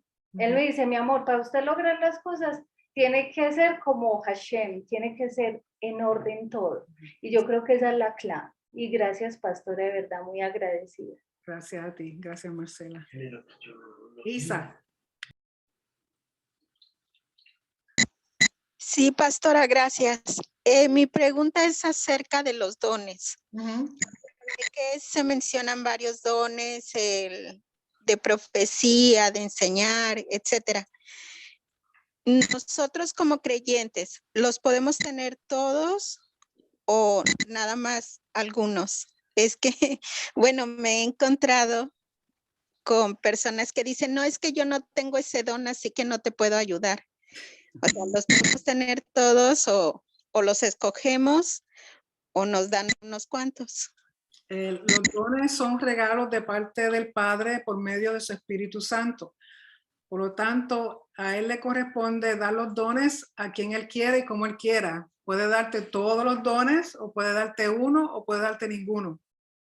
eso es de parte del Señor, pero si hay algo de esos dones que quisieras tener, puedes pedir y puede ser que el Señor te lo conceda, pero lo que quiere decir los dones no son todos. Pueden ser algunos, que la persona Hashem le dé alguno, pueden ser todos, puede ser ninguno. O sea, es un regalo de parte del rey. Y una vez el padre le da ese regalo a uno, ese regalo es para honrarlo a él. Y esos regalos son para edificar el cuerpo del Mesías, no son para provecho propio, ni para venderlo, ni para hacer dinero con esos dones. Esos dones es para honrar al rey y para edificar el cuerpo. Por lo tanto, no todo el mundo tiene todos los dones, ni todo el mundo es dado por el Espíritu Santo a quien quiera y como él quiera, y la cantidad que él quiera. Eso no es decir, yo los quiero todos. Tenemos que entender que tener un don de parte del Padre es una responsabilidad, y mientras más responsabilidad tenemos, más somos juzgados por nuestras acciones con lo que Él nos ha dado. Por eso aún Pablo dice que el don de enseñar es el maestro, que no muchos debieran ser, porque somos juzgados más que ustedes, que son discípulos, que son estudiantes. Porque por toda palabra que salga de mi boca, yo voy a ser juzgada. Y si yo le enseñara algo a ustedes que sea erróneo o que no sea cierto, pues entonces la culpabilidad o el castigo o lo que sea sobre mí va a ser más grande que sobre ustedes. Por lo tanto, el desear un don, tiene que saber cómo pedirlo y qué vas a hacer con él. Eso no es cualquier cosa, es un regalo del rey. Que, como dije, que quiera pedir, porque hay algún don que usted quiera, pero eso está de parte del Señor, concederlo o no. Y él mejor que nadie sabe si lo vamos a usar responsablemente o no. Marcela. No, aquí mi esposo que me dice que les cuente. Que en esos días, lo que yo le decía a él, lo que dice el More Rico Cortés, que, o sea, que todo lo que él hable lo verificamos. Entonces yo le decía, el día que predicó el More Rafi, que estaba hablando de Yeshua, mi esposo pues me pidió que le mandara el link, él estuvo escuchando, y algo que chocó con él fue porque cuando él empezó a hablar de Yeshua, pero como Jesús el romano. Entonces eso para él fue un choque, pues porque siempre venimos con el Jesús, pero él como que lo entendió mal, no durmió. Pastora, mientras usted lo montaba, yo era a las 11 mirando a ver si lo montaba, nada, no había montado el video, y yo, pero no, es que él lo que estaba tratando de explicar era, entonces, porque yo le he dicho, no me crea a mí ni lo que dice la pastora, vaya, verifique con la palabra que esté, o sea, que sea lo correcto. Pastora, pues le cuento que se levantó como a las 6 o 7 temprano, abrió, escuchó, me levanté cuando me dice, no, sí tenía razón, lo que estaba diciendo era el Yeshua romano, y yo, entonces, o sea, yo incluso le digo, no, o sea, no, porque el entrar a conocer la Torah es algo que choca con todo lo que hemos aprendido. Entonces, no, verifíquelo todo, o sea, que la palabra lo diga, esté tranquilo, o sea, yo siempre digo, si la palabra me dice eso, pues ahí está y la tengo que cumplir. Entonces era eso, pastor. Gracias. Sí, hay que verificarlo todo de nuevo. No los puse aquí, pero en la clase que di de Gálatas puse todos los recursos que usé, que son los mismos que usé para esta clase, así que si quieren pueden revisar la enseñanza de Gálatas, están ahí los recursos que usé. Sí, todo lo tienen que verificar, no me crean nada, como dice Rico, pero el problema es que no todo el mundo quiere hacerlo, o tiene el tiempo, o tiene el interés de indagar, de buscar, porque toma tiempo, estas cosas toman tiempo. O sea, no, hay que estudiar. Y seguir comprando libros, ¿verdad, Pastor José?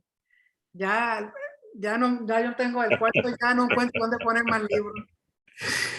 Apenas ya la colección está creciendo. Va a tener que yo creo que yo voy a tener que buscar otra mesa en la iglesia para seguir pues. No, pero quiero abundar algo de esto de la profecía, y es que por medio de la profecía, el Eterno también está probando nuestros corazones. Porque muchas veces como que a nosotros nos gusta escuchar como que se nos diga, mira, esto, yo quiero aquello, lo otro, y que venga una persona de y te diga, oye, te va a dar esto, te va a dar aquello. Uno como que ve, cucar las emociones de la gente. Pero lo que nosotros como creyentes ahora en el Mesías tenemos que tener cuidado y probar. Pablo nos dice a través de Corintios que tenemos que probar los espíritus, ¿ves? Desechar lo bueno y desechar lo malo. Y mirar si esta persona que viene a profetizar guarda verdaderamente los mandamientos. ¿Entiendes? Y uno por donde puede agarrar a estas personas es cuando tú le dices, oye, ven acá, ¿tú guardas el Shabbat? Te dice no, pues entonces uno le puede decir ahí mismo, pues tú no eres profeta. Porque la profecía, número 1, tiene que venir de acuerdo a la palabra, y número 2, tú tienes que guardar los mandamientos. That's it. Sí, de fácil. Sí, sí.